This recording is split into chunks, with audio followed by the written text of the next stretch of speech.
Yo, come on, y'all. Let's get the goods. Yo!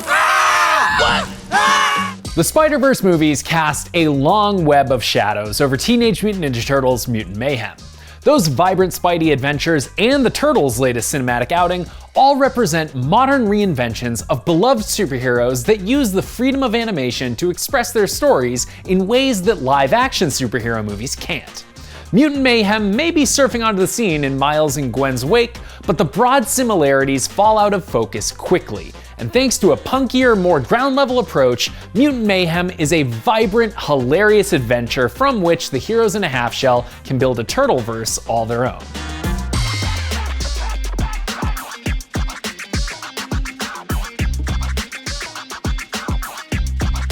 Mutant Mayhem takes the broad strokes of Turtle lore largely for granted, opting for a streamlined introduction to Splinter and his adopted Turtle sons.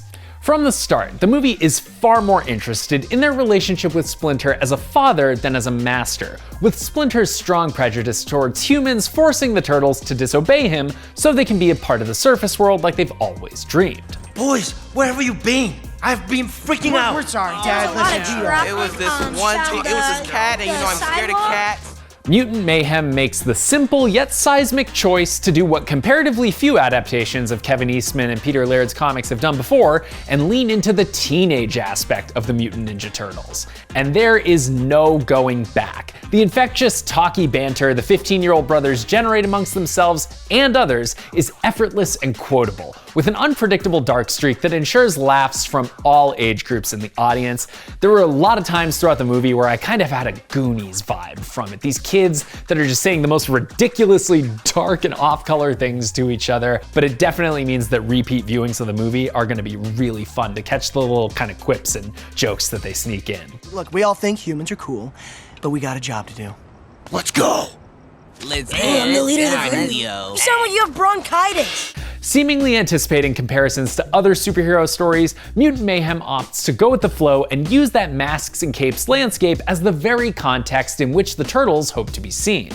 These are Turtles who know what's going on in the MCU, and have learned or been taught that their abilities are the quickest way to win public approval. It's that tension between what the Turtles want from the world and what the world expects from them in return that sees Mutant Mayhem's storytelling at its most mature. But most of the heavy lifting on that score goes to the more world-weary Splinter. Jackie Chan's portrayal of the rodent sensei is a constant source of warmth with off-the-charts single dad energy. A flashback covers the necessities of the family's ooze-fueled origin, but any of the mutation details therein are completely outshined by the effervescent scenes of connection and growth among this sewer-dwelling family. That flashback sets up Splinter's reasonably justified distrust of humans and the conflict it creates once the Turtles yearn to be where the people are a little more regularly. The Turtles themselves all end up rallying around a desire to be accepted and loved by humans that doesn't give them much room to disagree with each other, leaving them more interesting as a group than as individuals. Leonardo, predictably, gets a little bit more focus on his struggle to find confidence as team leader, but how and why he comes to identify with that responsibility isn't tracked very closely through the story. Yeah, she sounded like a leader. I do? Oh, I do! Oh, I sound like such a leader! And you ruined it. That's not to say that each turtle doesn't have a pretty clear personality, largely in line with what you'd expect of each of them. Raph's a rage-filled bruiser, Donnie's super smart, see he has glasses, they're right there. Mikey's a goofball, Leonardo's the leader, but critically, Mutant Mayhem significantly tones down the cartoonish heights of their personalities. None of the Turtles ever feels like he's trying to copy a version that's come before. Again, huge win there in casting actual teenagers in these roles. Mutant Mayhem's art style is perfectly suited to the crackling energy that drives the story forward. The bespoke characters interact with a comparatively realistic New York, and the relationship between the elasticity of the character animation and the more logic-based digital cinematography is a constant reminder of the ways the Turtles stick out in society. There's a scribbled, rough quality that reveals finer and finer detail the closer you look, which evokes the movie's themes of prejudice and tolerance quite subtly. That inventiveness carries across to the action, and the Turtles move and strike with every conceivable use of their sai, katana, nunchaku, and bow staff accounted for. Mutant Mayhem's killer visuals are pushed along by an absolute vibe fest of a musical score, which I was totally enamored by, and then deeply unsurprised to learn later came from the Oscar-winning Nine Inch Nails team of Trent Reznor and Ross. It is a synth-dripping, flame-throwing grunge-scape that elevates the action and emotion at every turn, and honestly, I wish I was listening to it right now instead of shooting this video, but here we are, we may as well get through the end of it. The boundless energy and wonderfully drawn characters make up for a predictable plot, which itself feels like a bit of a mutated amalgamation of other superhero movies.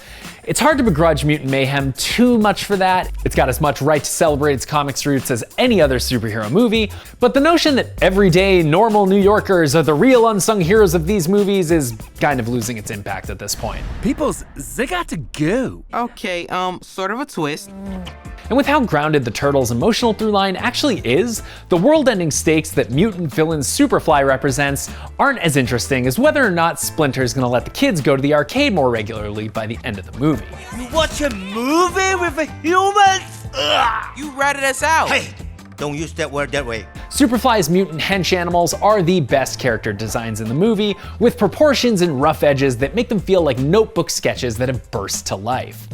The mutants are largely voiced by actors in co-producers Seth Rogen and Evan Goldberg's Orbit. John Cena plays the rocksteady to Rogen's Bebop, while the earnest enthusiasm for life expressed by Paul Rudd, Rose Byrne, Hannibal Buress, even Post Malone, makes the genetic monstrosities they're playing as endearing as the heroes. I can't believe there are other mutants like us. And special mention here goes to Rose Byrne as Leatherhead. Somebody apparently told her, sound more Australian than anyone has ever let you sound, do a turbo Australian accent, Rose, and she just absolutely runs with it. It's so Australian, it would make a toilet drain clockwise. Yes, that was clockwise, good, go. Every word out of her mouth is hilarious. Big love for Leatherhead in this movie. G'day, fellas. As is custom, the Turtles find an ally in intrepid reporter April O'Neil, and Io Edebari's self-effacing performance is another bright spot among Mutant Mayhem's strong voice cast. After stumbling out of the gate with her budding school journalism career, April finds camaraderie with the outcast Turtles, and Edebari's deadpan reality checks keep the Turtles on track as their flights of heroic fancy start to take hold.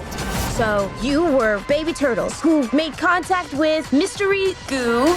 Well, we prefer the term ooze, but yeah. It's like more like, it's just nicer. It rolls off the tongue better, yeah. Teenage Mutant Ninja Turtles Mutant Mayhem oozes confidence, energy, and heart, and the animated adventure represents a new high for the Turtles on the big screen.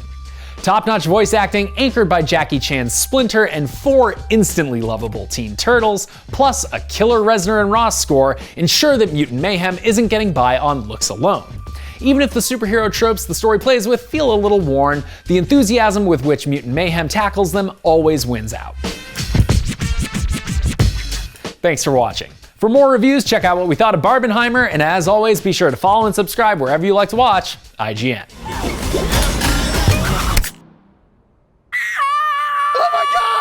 Oh my, I'm gonna be sick. Leo, what happened? Is Donnie bleeding? It was an accident. Mikey, watch out!